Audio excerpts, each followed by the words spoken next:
ये ऐतिहासिक दिन हमें आशीर्वाद देता है। सिंधु दुर्ग का ऐतिहासिक किला, मालवण तारकर्ली का ये खूबसूरत किनारा, चारों ओर फैला छत्रपति वीर शिवाजी महाराज का प्रताप, राजकोट फोर्ट पर उनकी विशाल प्रतिमा का अनावरण और आपकी ये हुंकार हर भारतवासी को जोश से भर रही है। आपके लिए ही कहा गया है, चलो चलो नई मिसाल हो, बढ़ो नया कमाल हो, झुको नहीं, रुको नहीं, बढ़े चलो, बढ़े चलो।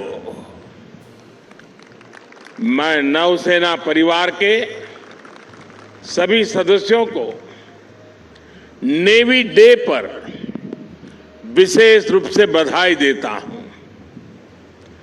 आज के दिन हम उन शूरवीरों को भी प्रणाम करते हैं जिन्होंने मातृभूमि के लिए अपना सर्वोच्च बलिदान दिया है। साथियों, आज सिंधु दुर्ग की इस वीर भूमि से देशवासियों को नौसेना दिवस की बधाई देना वाकई अपने आप में बहुत बड़े गौरव की घटना है।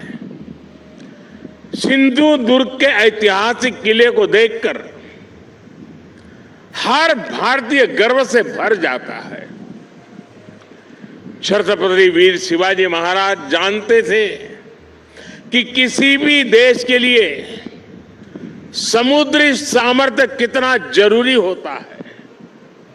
उनका उद्घोष था, जलमेव यस्य बलमेव तस्य, यानी जो समुद्र पर नियंत्रण रखता है वह सर्वशक्तिमान है। उन्होंने एक शक्तिशाली नौसेना बनाई।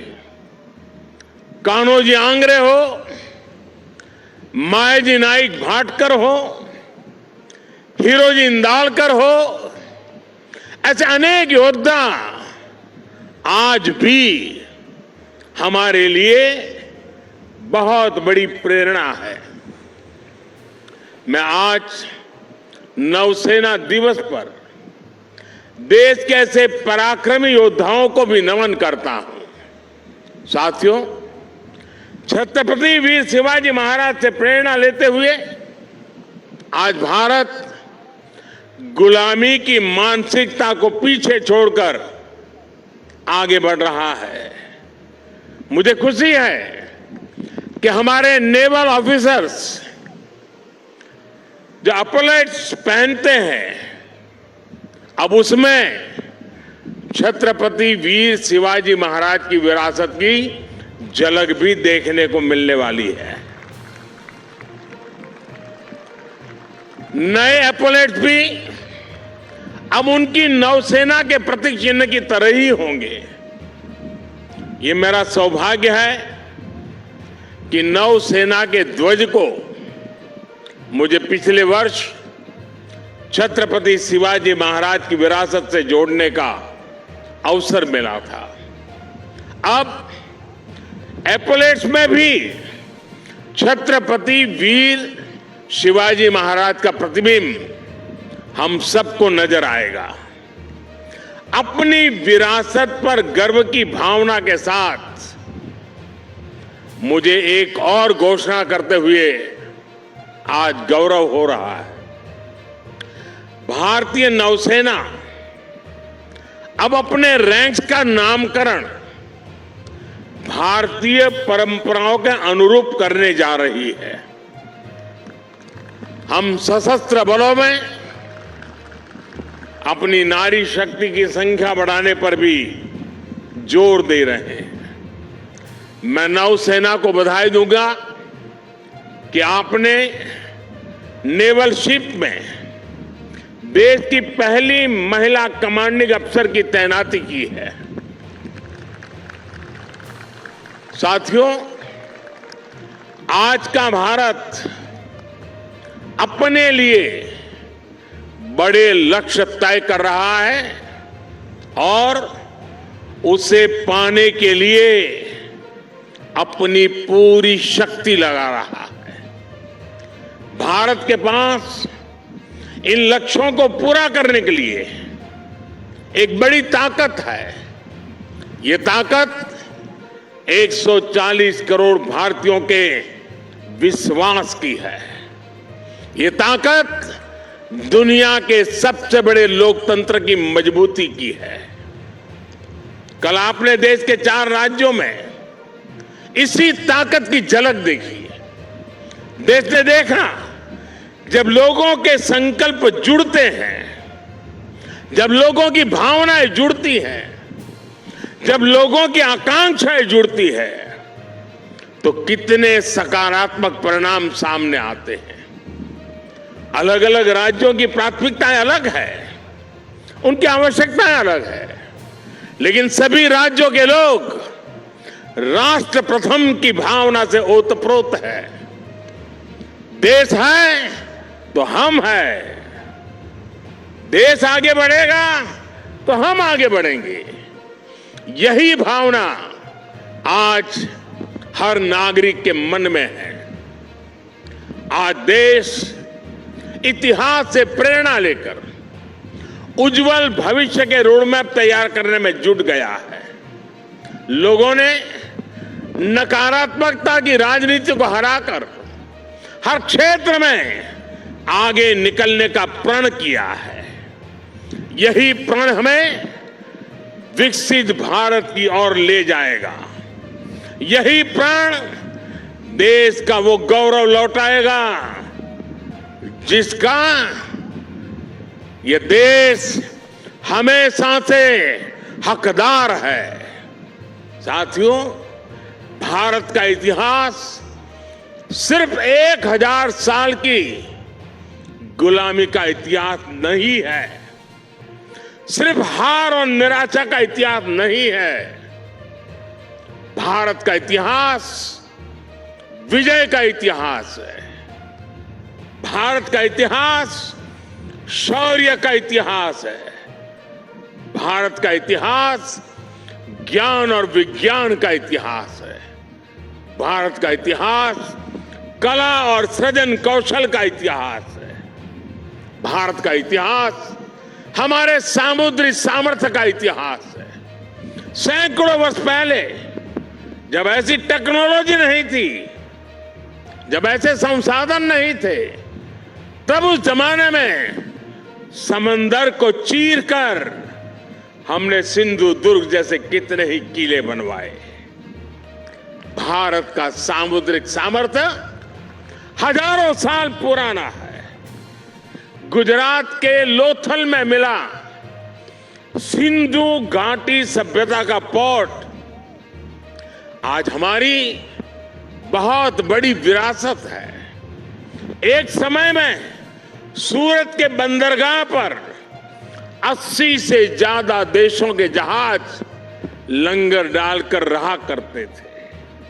चोल साम्राज्य ने भारत के इसी सामर्थ्य के बलबूते दक्षिण पूर्व एशिया के कितने ही देशों तक अपना व्यापार फैलाया। और इसलिए जब विदेशी ताकतों ने भारत पर हमला किया तो सबसे पहले हमारी इस शक्ति को निशाना बनाया गया। जो भारत नाव और जहाज बनाने के मशहूर था, उसकी ये कला, ये कौशल, सब कुछ ठप कर दिया गया। और जब हमने समंदर पर अपना नियंत्रण खोया, हमने अपनी सामरिक आर्थिक ताकत भी खो दी। इसलिए आज जब भारत विकसित होने के लक्ष्य पर चल रहा है, तो हमें अपने इस खोए हुए गौरव को फिर से पाकर के ही रहना है। इसलिए ही आज हमारी सरकार भी इससे जुड़े हर क्षेत्र पर फोकस करते हुए काम कर रही है। आज भारत ब्लू इकोनॉमी को अभूतपूर्व प्रोत्साहन दे रहा है। आज भारत सागर माला के तहत पोर्ट लेड डेवलपमेंट में जुटा है। आज भारत मैरीटाइम विजन के तहत अपने सागरों के पूरे सामर्थ्य का इस्तेमाल करने की ओर तेज गति से बढ़ रहा है। मर्चेंट शिपिंग को बढ़ावा देने के लिए भी सरकार ने नए नियम बनाए हैं। सरकार के प्रयासों से बीते 9 वर्षों में भारत में सी फेरर्स की संख्या में 140% से ज्यादा बढ़ोतरी हुई है। मेरे साथियों, ये भारत के इतिहास का वो कालखंड है जो सिर्फ 5-10 साल का नहीं बल्कि आने वाली सदियों का भविष्य लिखने वाला है।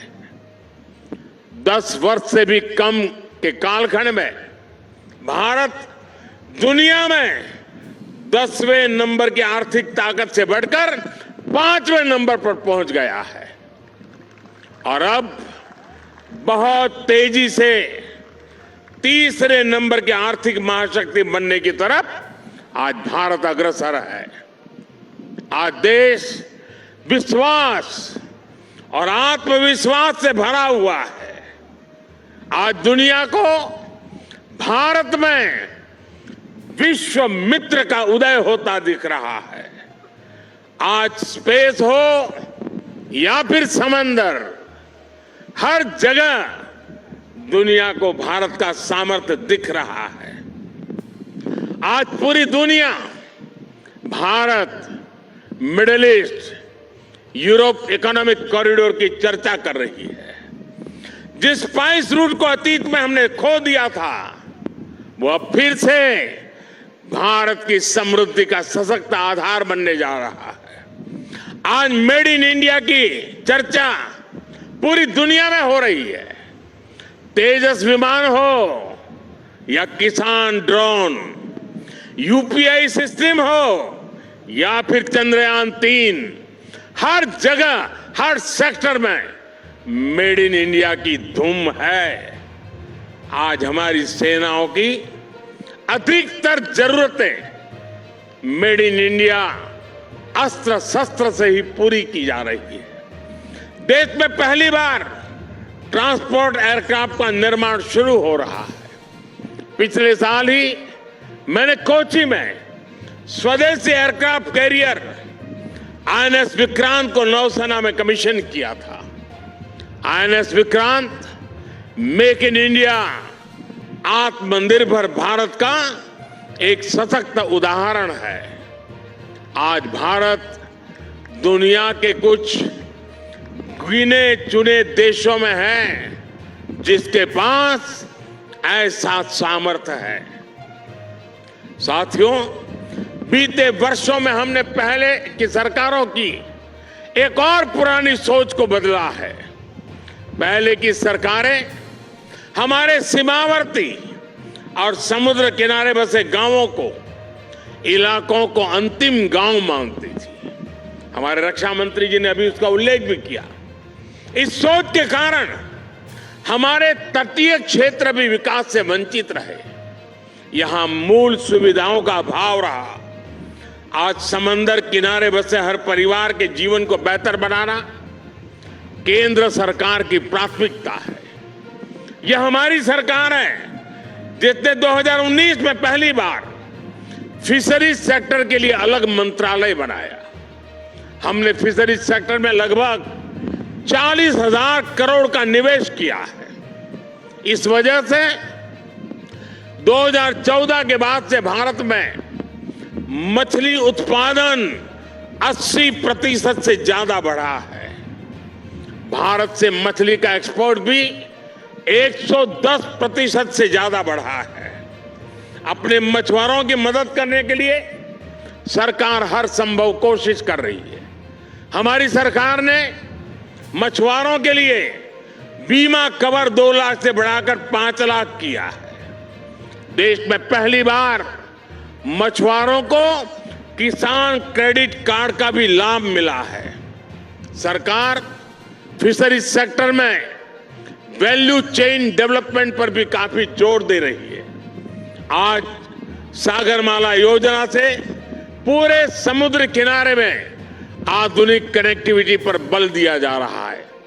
इस पर लाखों करोड़ रुपए खर्च किए जा रहे हैं ताकि समुद्री किनारों में नए उद्योग लगे, नए बिजनेस आए। मछली हो, दूसरा सी फूड हो, इसकी पूरी दुनिया में बहुत अधिक डिमांड है। इसलिए हम सी फूड प्रोसेसिंग से जुड़ी इंडस्ट्री पर बल दे रहे हैं ताकि मछुआरों की आय बढ़ाई जाए। मछुआरे गहरे समंदर में मछली पकड़ सके, इसके लिए वो नावों के आधुनिकीकरण के लिए भी उनको मदद दी जा रही है। साथियों, कोंकण का ये क्षेत्र तो अद्भुत संभावनाओं का क्षेत्र है। हमारी सरकार इस क्षेत्र के विकास के लिए पूरी प्रतिबद्धता के साथ काम कर रही है। सिंधुदुर्ग, रत्नागिरी, अलीबाग, परभणी और धाराशिव में मेडिकल कॉलेज खुले हैं। चिपी हवाई अड्डा शुरू हो चुका है। दिल्ली मुंबई इंडस्ट्रियल कॉरिडोर माड़गांव तक जुड़ने वाला है। यहां के काजू किसानों के लिए भी विशेष योजनाएं बनाई जा रही है। समुद्री तट पर बसे रिहायशों के क्षेत्रों को बचाना हमारी प्राथमिकता है। इसके लिए मैंग्रोव का दायरा बढ़ाने पर बल दिया जा रहा है। केंद्र सरकार ने इसके लिए विशेष मिस्ट्री योजना बनाई है। इसमें मालवन, अचरा, रत्नागिरी, देवगढ़, विजयदुर्ग सहित महाराष्ट्र की अनेक साइट्स को मैंग्रोव मैनेजमेंट के लिए चुना गया है। साथियों, विरासत भी और विकास भी, यही विकसित भारत का हमारा रास्ता है। इसलिए आज यहां इस क्षेत्र में भी अपनी गौरवशाली विरासत के संरक्षण का प्रयास हो रहा है। छत्रपति वीर शिवाजी महाराज के कालखंड में जो दुर्ग, जो किले बने हैं, उनको संरक्षित रखने के लिए केंद्र और राज्य सरकार संकल्पित है। कोंकण सहित पूरे महाराष्ट्र में इन धरोहरों के संरक्षण पर सैकड़ों करोड़ रुपए खर्च किए जा रहे हैं। हमारा प्रयास है कि पूरे देश से लोग अपनी इस गौरवशाली विरासत को देखने आए।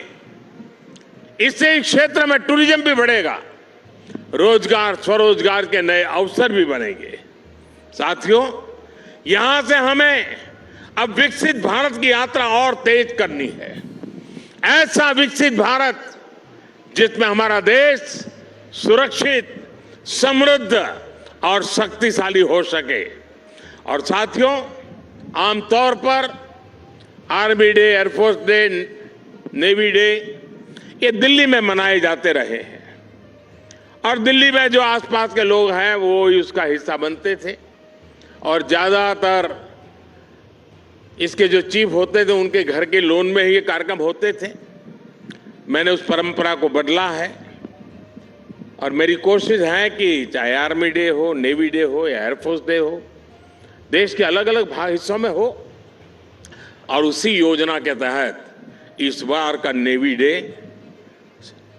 इस पवित्र भूमि पर हो रहा है जहां पर नेवी का जन्म हुआ था। और मुझे थोड़े समय पहले बता रहे थे कुछ लोग कि बोले पिछले सप्ताह से हजारों की तादाद में लोग आ रहे हैं इस हलचल के कारण। मुझे पक्का विश्वास है कि अब देश के लोगों का इस भूमि के प्रति आकर्षण बढ़ेगा। सिंधुदुर्ग के प्रति एक तीर्थ का भाव पैदा होगा। छत्रपति शिवाजी महाराज ने युद्ध के क्षेत्र में कितना बड़ा योगदान दिया था। जिस नेवी के लिए हम गर्व करते हैं उसकी मूल धारा छत्रपति शिवाजी महाराज से शुरू होती है। इसका गर्व आज देशवासी करेंगे और इसलिए मैं नेवी के मेरे साथियों को, हमारे रक्षा मंत्री जी को मैं हृदय से बधाई देता हूं कि उन्होंने इस कार्यक्रम के लिए इस प्रकार के स्थान को चुना है। मैं जानता हूं ये सारी व्यवस्थाएं करना कठिन है, लेकिन इस क्षेत्र को भी लाभ होता है। बहुत बड़ी तादाद में जन सामान्य भी इससे जुड़ता है और विदेश के भी बहुत मेहमान यहां आज मौजूद हैं। उनके लिए भी बहुत सी बातें नई होगी कि नेवी का कंसेप्ट छत्रपति शिवाजी महाराज ने इतनी शताब्दियों पहले शुरू किया था। मैं पक्का मानता हूं जैसे आज G20 में दुनिया का ध्यान इस बात पर गया कि भारत सिर्फ विश्व की सबसे बड़ी डेमोक्रेसी है, इतना ही नहीं, भारत मदर ऑफ डेमोक्रेसी है। उसी प्रकार से भारत है जिसने नेवी की इस कंसेप्ट को जन्म दिया, सामर्थ्य दिया और आज विश्व ने उसको स्वीकार किया है। और इसलिए आज का ये अवसर विश्व पटल पर भी एक नई सोच के लिए निर्माण का कारण बनने वाला है। मैं फिर एक बार आज नेवी डे पे देश के सभी जवानों को, उनके परिवारजनों को और देशवासियों को बहुत बहुत शुभकामनाएं देता हूं, बहुत बहुत बधाई देता हूं। मेरे साथ पूरी शक्ति से एक बार बोलिए, भारत माता की, भारत माता की, भारत माता की। बहुत बहुत धन्यवाद।